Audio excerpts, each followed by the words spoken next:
wind screams like a dying beast through the frozen wasteland. Snow falls like ash from a sky the color of old bones.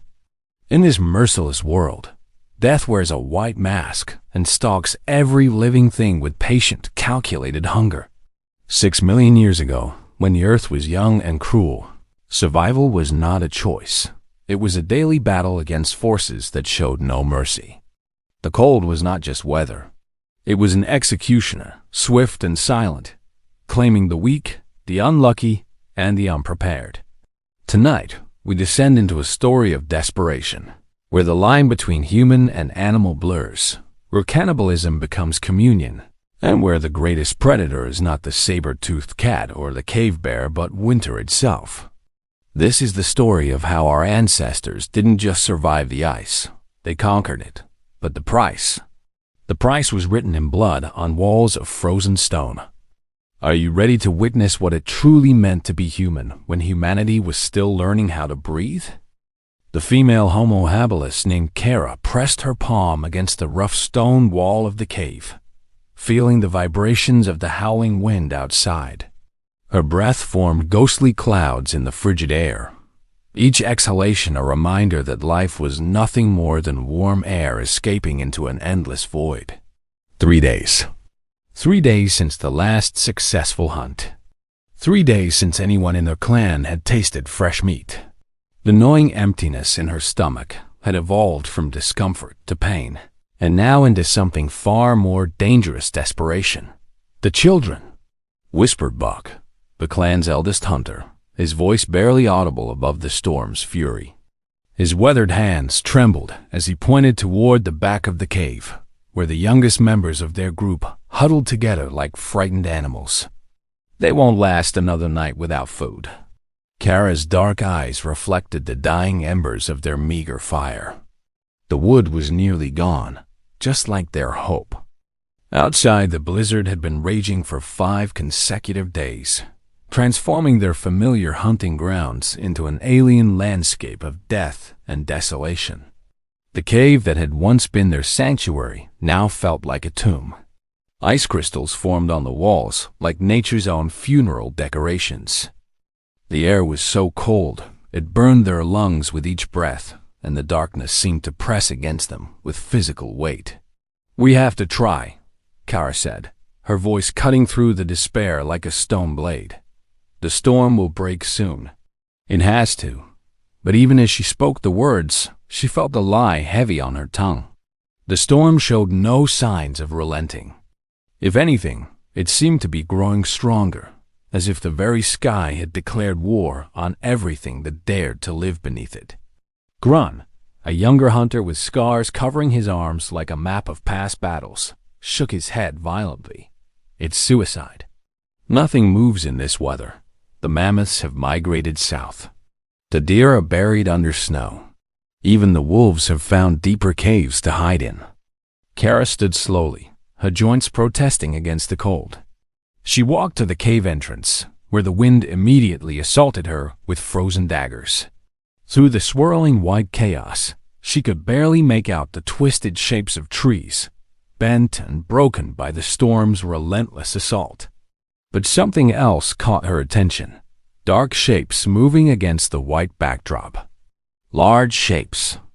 Her heart began to race, but not with fear, with the primal excitement of a predator recognizing opportunity. "Bison," she whispered, then louder. "Bison. There's a herd trapped in the valley." The others rushed to join her at the cave mouth. Through the blizzard, they could see the massive forms of the great beasts, struggling against the deep snow, their dark bodies standing out like shadows against the white death surrounding them. "They're trapped," Buck said, his voice filled with wonder and something else hunger so intense it was almost madness. The snow was too deep for them to move quickly. This was it, their chance, perhaps their only chance. But as Kara stared at the struggling animals, she felt a chill that had nothing to do with the cold wind. Something was wrong. The bison weren't just trapped, they were panicking. And in 6 million years of evolution, prey animals only panicked for one reason. Something was hunting them. Something big enough to make a full-grown bison afraid. In the distance, barely visible through the storm, a shadow moved with purpose and intelligence. Too large to be a wolf. Too coordinated to be a bear. Too hungry to show mercy. Kara's breath caught in her throat as she watched the shadow circling the trapped bison herd. The creature moved with a fluid grace that spoke of supreme confidence, of something that had never known fear, never known hunger, never known defeat. "Cave lion," Bach whispered, his voice barely a breath against the howling wind. "But bigger than any I've ever seen." The female Homo habilis felt her primitive mind calculating odds, measuring distances, weighing survival against starvation. The mathematics of death were simple in this frozen world. Without food, her clan would die within days. With food, they might live long enough to see spring return to the land. But between them and that life-saving meat stood a predator that could snap a human spine like a dry twig. "We wait," she decided, her voice steady despite the terror crawling up her throat like ice-cold fingers. "We let the lion take what it wants, then we take what's left." The storm seemed to pause, as if nature itself was holding its breath to watch the drama unfold in the valley below.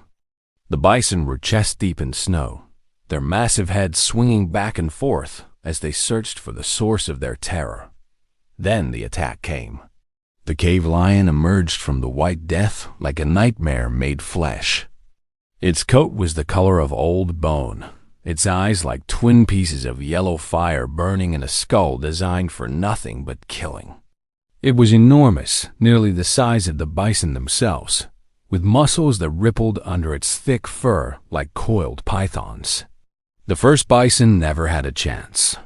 The lion's jaws closed around its throat with a sound like breaking branches, and the massive herbivore collapsed into the snow, its blood spreading like spilled wine against the white canvas of winter. But the kill wasn't clean. It wasn't quick. The bison thrashed and bellowed, its cries echoing off the canyon walls like the screams of the damned. The lion held on, its weight driving both animals deeper into the snow, creating a crater of red slush and torn flesh. "Now," Kara whispered, "while it feeds." But Grun grabbed her arm with desperate strength. "Look closer," he hissed. "Look at the blood." Kara squinted through the storm and felt her heart stop. The blood in the snow wasn't just red, it was black, thick and viscous, like pitch. And where it touched the white snow, the flakes didn't melt. They crystallized, forming strange geometric patterns that seemed to pulse with their own dark energy. The bison's death cry cut off abruptly, replaced by something else, something that sounded almost like ... laughter. "That's not a cave lion," Bach whispered, his aged voice filled with a terror that came from witnessing something beyond natural understanding.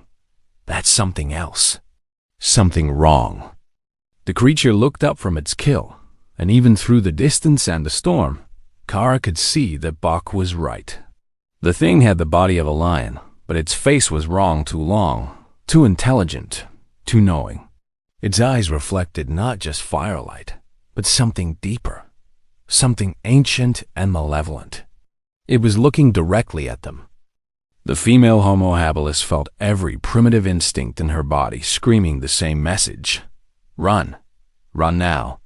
Run fast. Run far. But they couldn't run. The storm would kill them within minutes.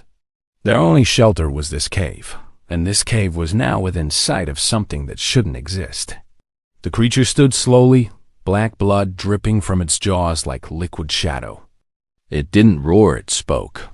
The sounds that emerged from its throat weren't animal sounds. They were words in a language that predated human speech, that bypassed the ears and went straight to the soul. And somehow, impossibly, Kara understood them. "Come," the thing whispered across the howling wind. "Come and feed with me." The words hung in the frozen air like a curse, seeping into Kara's mind despite every rational thought screaming against comprehension. The female Homo habilis pressed her back against the cave wall, feeling the rough stone bite through her crude fur garments. "Did you hear that?" Grun whispered, his scarred hands trembling as he gripped his spear. "Did it just ... speak to us?" Bok's weathered face had gone pale as winter morning. His rheumy eyes were fixed on the creature in the valley, which continued to stare at them with that terrible intelligence.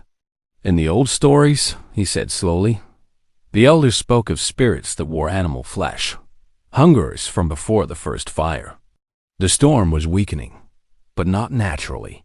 The wind still howled, but now it carried something else whispers in that same ancient tongue, as if the very air had become infected by the creature's presence."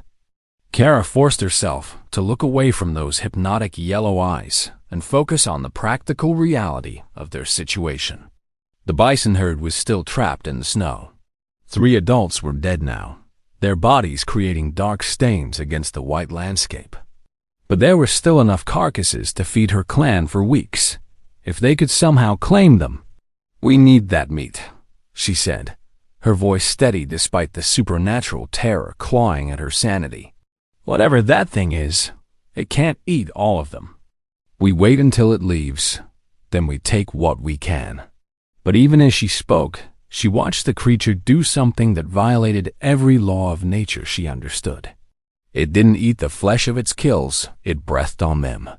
A black mist poured from its jaws, enveloping the corpses like a funeral shroud. And the dead bison began to move. They rose jerkily, like marionettes controlled by a drunken puppeteer. Their wounds gaped open, black blood pouring freely, but they stood nonetheless. Their eyes had changed from brown to that same terrible yellow, and when they moved, their hooves made no sound in the snow. "The hungry ones," Bok whispered, his voice breaking. "The stories were true. They make servants of the dead." The reanimated bison turned as one toward the cave, their unnatural movements synchronized like a grotesque dance. Behind them, the creature that was not quite a lion smiled with far too many teeth.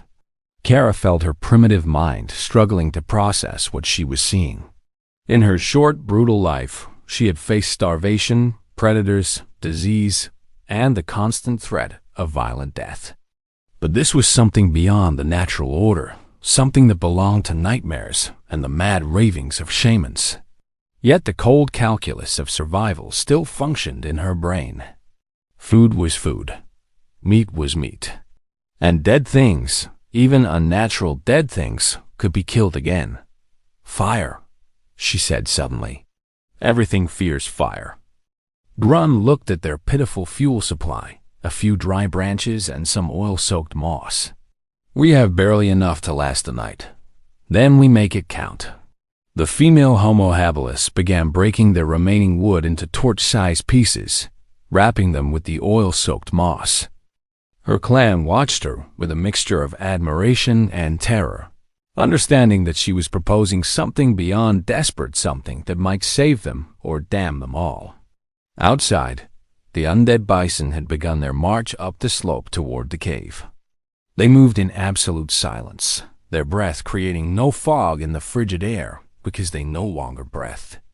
The only sounds were the whispers of wind and the wet slapping of exposed entrails dragging through the snow. When they reached the cave mouth, Kara instructed, "We light the torches and drive them back.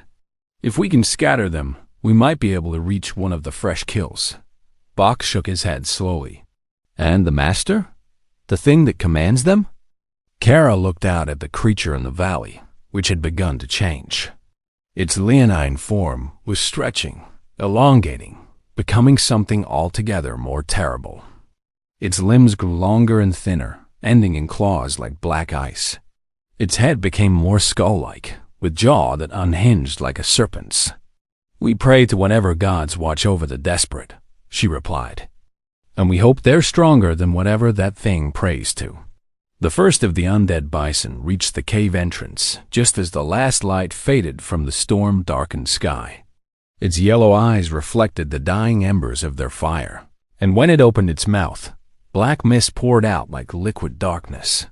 It spoke with the voice of every person the clan had ever lost to the winter cold. "Let us in," it said in the voice of Kara's dead mother. "We bring food. We bring warmth. We bring an end to hunger." The familiar voice of her mother flowing from the corpse's throat nearly broke Kara's resolve. The female Homo habilis felt 6 years old again, huddled in her mother's arms during another harsh winter, listening to lullabies that promised safety in a world where safety was a luxury few could afford. But the tactical part of her mind, the part that had kept her alive through countless hunts and battles, recognized the manipulation for what it was. This thing, whatever it was, fed on more than flesh. It consumed memories, emotions, the very essence of what made humans human. "Light the torches," she commanded, her voice cutting through the emotional fog that threatened to overwhelm her clan. Grunts struck flint against steel, sparks dancing in the cave's darkness like tiny stars being born and dying in the span of heartbeats. The oil-soaked moss caught fire with a whoosh that sent shadows dancing wildly across the cave walls. The undead bison recoiled as if struck by a physical blow. Its stolen voice dissolved into an inhuman shriek that echoed off the canyon walls like the cry of some primordial demon. The yellow fire in its eyes flickered, but didn't extinguish. "It's working," Bach whispered, clutching his own torch with hands that shook from more than just cold. "Fire is life. They are death. They cannot touch life." But even as he spoke, the creature in the valley began to laugh, a sound like breaking glass mixed with the death rattle of 1,000 throats. It raised one impossibly elongated claw and drew strange symbols in the air, leaving trails of that same black mist hanging in the frigid atmosphere. The flames of their torches began to weaken, their warm yellow light shifting toward a sickly green glow. "No," Kara snarled, thrusting her torch toward the undead bison. "No, you don't get to corrupt our fire. Fire is ours. Fire is human." She stepped forward, driving the creature back with pure determination. The torch's flame blazed brighter, fed not just by oil and moss, but by something deeper, the indomitable will to survive that had carried her species from the trees to the caves to the first stumbling steps toward civilization. The undead bison stumbled backward, its form becoming less solid, more shadow. But as it retreated, more took its place. The entire herd had been claimed by the dark creature's power, and now they formed a semicircle around the cave entrance. "We can't hold them all back," Grun said, his voice tight with controlled panic. "There are too many." Kara studied their positions, her mind calculating angles and distances with the cold precision of a born hunter. The creatures were strong but clumsy, their reanimated forms lacking the fluid grace they'd possessed in life. More importantly, they seemed tied to their master's will. They moved when it commanded, struck when it directed. Kill the master, and the servants would fall. "Keep them back," she told her clan. "I'm going after the source." "That's madness," Bach protested. "You'll never reach it alive." "Look at them," Kara replied, gesturing at the undead herd. "They're focused on us, on the cave. They're not watching the flanks." She was right. The creatures had formed a perfect killing formation to assault the cave, but in doing so, they'd created a gap along the eastern edge of the valley. It was a narrow window, barely wide enough for a single person to slip through, but it was there. "I can reach the ridge above the valley," she continued. "Come down behind it while it's concentrating on you. One good thrust with a spear, and this nightmare ends." It was a desperate plan, bordering on suicide, but desperation was all they had left. The female Homo habilis gathered her weapons, a flint-tipped spear, a crude stone axe, and a knife made from sharpened bone, and prepared for what would either be the most important hunt of her life or her final moments breathing the cold mountain air. As she moved toward the cave's secondary exit, a narrow crack in the stone that led to a treacherous path along the cliff face, she heard the dark creature's voice calling to her across the wind. "You cannot win, little hunter," it whispered, its words somehow audible despite the distance. I have walked this earth since before your kind learned to make tools. I have seen empires rise and fall like grass, growing and dying with the seasons. What can one small, frightened animal do against eternity? Kara paused at the crack in the stone and looked back at her clan, at Grun with his scarred arms, at old Bok with his failing eyes, at the children huddled in the cave's depths who would die if she failed. "I'm not one animal," she called back, her voice carrying clearly across the frozen wasteland. "I'm one animal who refuses to quit." She squeezed through the crack and began her climb into the teeth of the storm, leaving behind the dubious safety of the cave for the absolute certainty of a battle she might not survive. Below her, the undead pressed their attack with renewed fury, as if sensing that their prey was attempting to escape the carefully prepared trap. The final hunt had begun. The cliff face was treacherous in the best of conditions, but in the howling storm with ice coating every handhold, it became a vertical death trap. The female Homo habilis moved with desperate precision, her primitive hands and feet finding purchase on ledges barely wide enough for her fingertips. Every movement was agony. The wind tried to tear her from the stone face and hurl her into the abyss below. Ice crystals cut at her exposed skin like tiny knives, and the cold was so intense it made her bones ache with each labored breath. But she climbed. Below her, she could hear the sounds of battle as her clan fought to keep the undead horde at bay. The orange glow of their torches flickered wildly in the darkness, creating a desperate lighthouse of life in an ocean of supernatural death. How long could they hold? How long before their fuel ran out and the darkness claimed them all? Kara pulled herself onto a narrow ledge and paused to catch her breath. From this vantage point, she could see the entire valley spread out below her. The dark creature stood in the center like a conductor orchestrating a symphony of horror, its elongated form swaying hypnotically as it directed its minions with gestures of those terrible claws.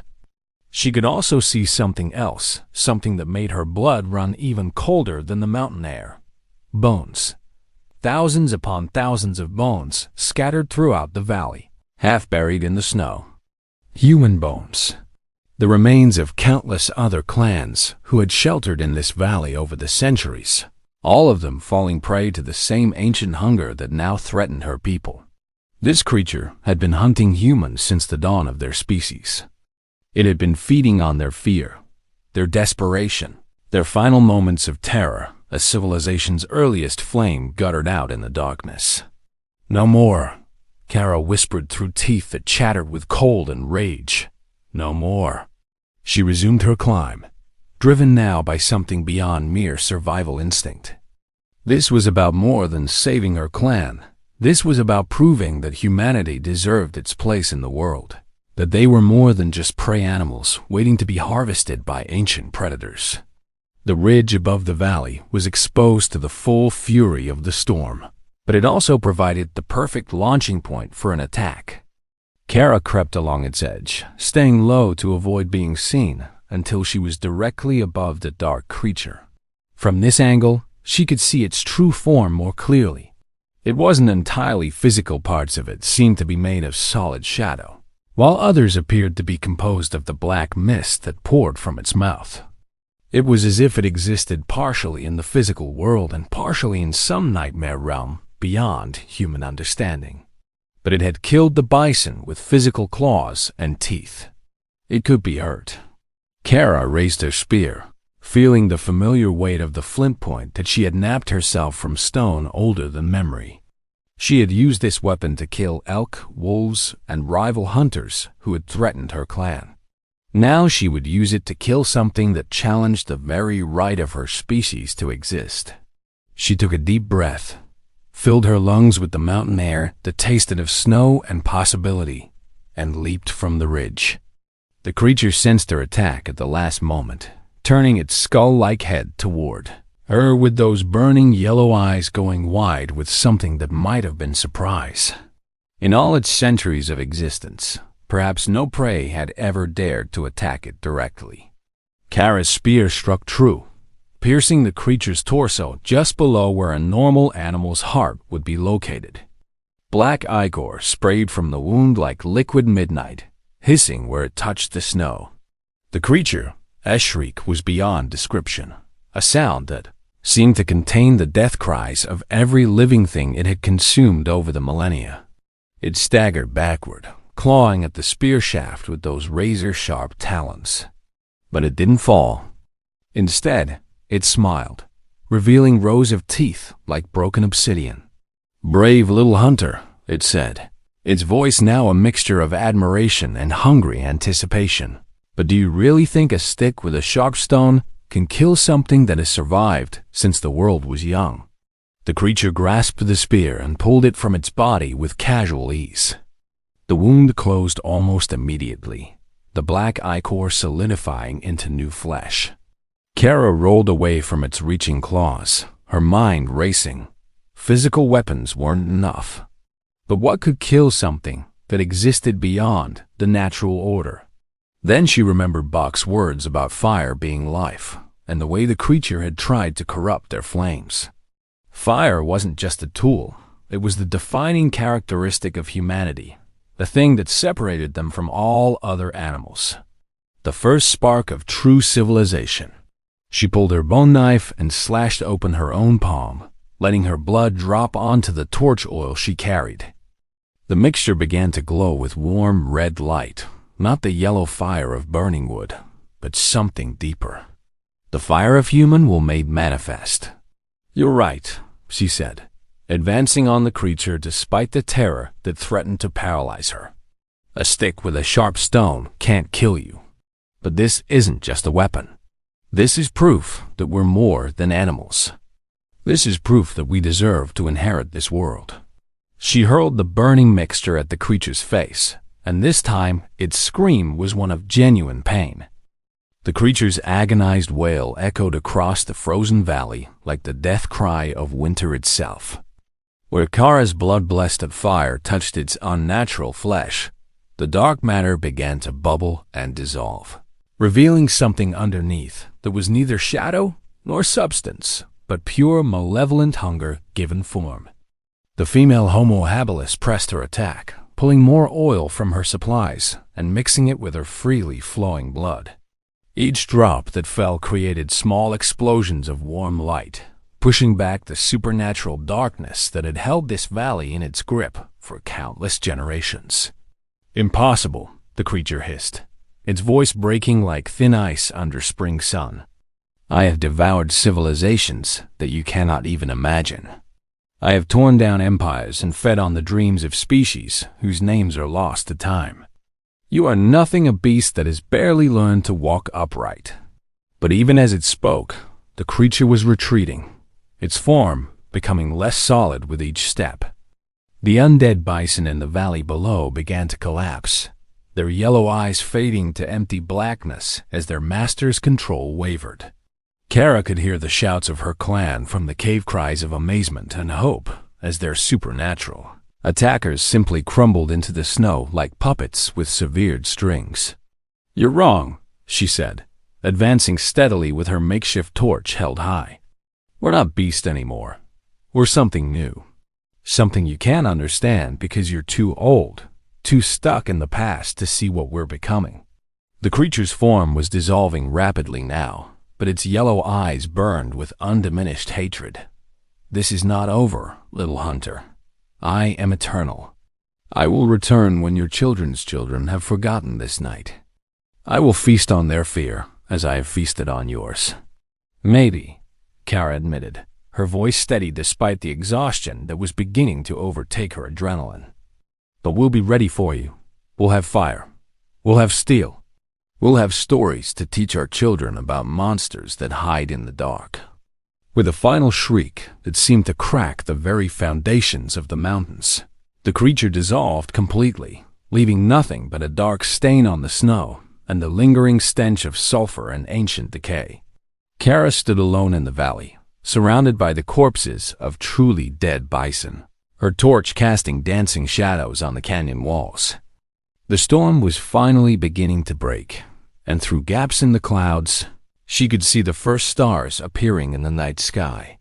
One by one, her clan emerged from the cave, their faces showing a mixture of awe, relief, and something else, a new kind of respect. Not just for her, but for what they had all become and fighting against something beyond nature. "The meat," Grun said practically, ever the hunter.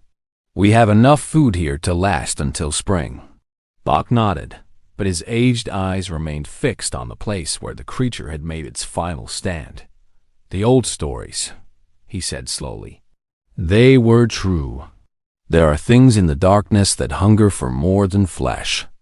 "Then we'll remember," Kara replied, cleaning her blade on her fur garments. "We'll tell the story around our fires. We'll teach our children to be ready." As her clan began the practical work of butchering the bison carcasses, Kara climbed back up the ridge one final time. From the peak, she could see far across the frozen landscape, other valleys, other caves, other places where small groups of humans might be struggling against the winter and the dark. In the distance, too far away to be more than imagination, she thought she saw other fires, other groups who had survived the night and would see the dawn. For the first time in her short, brutal life, the female Homo habilis allowed herself to imagine a future. Not just surviving the winter, not just living to see spring, but something grander. A time when humans would no longer be prey animals hiding in caves, but the inheritors of the earth itself. A time when the darkness would be afraid of them. The wind was still cold, and the snow still fell, but something fundamental had changed in the valley. The ancient terror was gone, and in its place was something new hope, and the first glimmering understanding that humanity's greatest weapons were not claws or fangs, but fire and will and the refusal to surrender to the dark. As the first pale light of dawn touched the eastern peaks, Kara made her way back down to her clan, carrying with her the knowledge that they had not just survived the night, they had won the right to inherit all the nights to come. The age of monsters was ending. The age of humanity had begun.